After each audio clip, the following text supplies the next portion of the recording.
and welcome back. Today we're going to be taking a look at the Games Workshop Space Marine Venerable dreadnought. So, this set costs 60 USD, but you can find it for like 50 on like eBay or Amazon. So the Venerable dreadnought has, as you can see, a lot of stuff. So, first of all, it comes with a lot of different sarcophagi, I don't know the plural to that. I've just planned on using this one, which I wrote the name, which is Tithe, just something I came up with, and it was easy to paint. Comes with a couple of the more boxy, classical dreadnought ones. And as you can see, this one, I just did like a quick paint job on these, but as you can see, this one I placed on the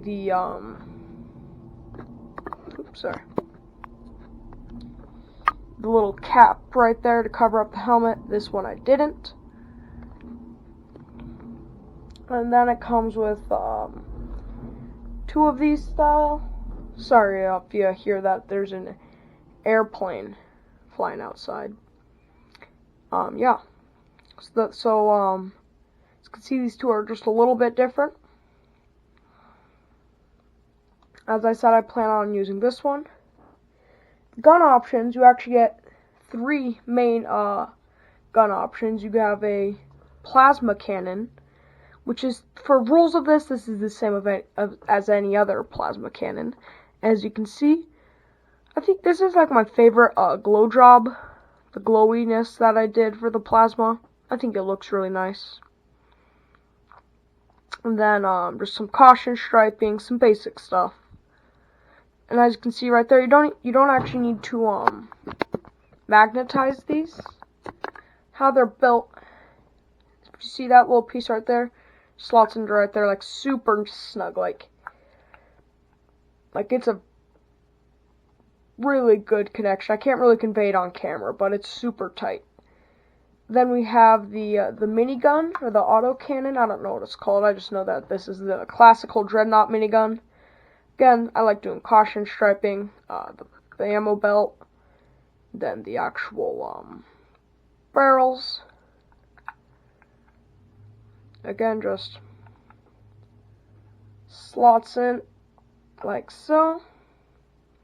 Now this is like the classic dreadnought base. Gun. Big minigun, you know. Also, the twin-linked las gun. Rules-wise, this is the actual best out of them all. Yep, that just looks like this. Again, caution striping. I like doing a little bit of caution striping. Now, as far as the melee arm goes, as you can see, I've attached both these. You can't actually use it like that in-game, but my plan is just, I can pick one or the other to use, like, for the whole game, right, just so I have the option. And if you're wondering how I did that, I just put the Stormbolter sideways, stuck that on. Now, this is pretty much the same as most other Dreadnought melee arms, but, the claw can be interchanged out with like an ornate like fist right here, so you can punch instead of claw, but I chose the claw because it's cooler. Just a lot of fun options. Now for the body itself, it is pretty cool. So there are the legs down there. It's chunky. It's two different sets of these shin armor guards. As you can see, these two are like the more ornate ones. Then they have these like window cathedral looking ones that'll go on there. And as you can see, just let that focus. That's the little nugget of a Space Marine in there. And these sarcophagus pieces, if you put them on a certain way, they have a good little push to fit, so you don't even need to magnetize or glue them in. As you can see, Now, I put on smoke launcher at the top. Base is the normal dreadnought sculpted base. I have 2 of these because I found one of these at my local FLG. Yeah. So, now let's move on to the extras.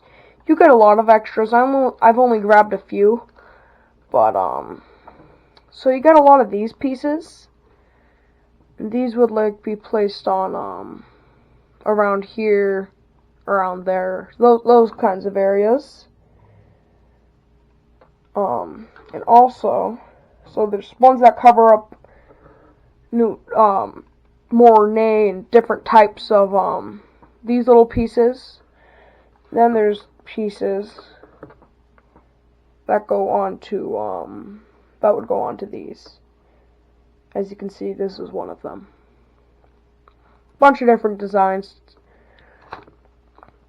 Like, so for the little Space Marine nugget on the inside, the helmets, you have 3 different options. You have a more classical helmet, shall I say, more normal style of helmet. Don't know how the camera will pick that up, but yeah.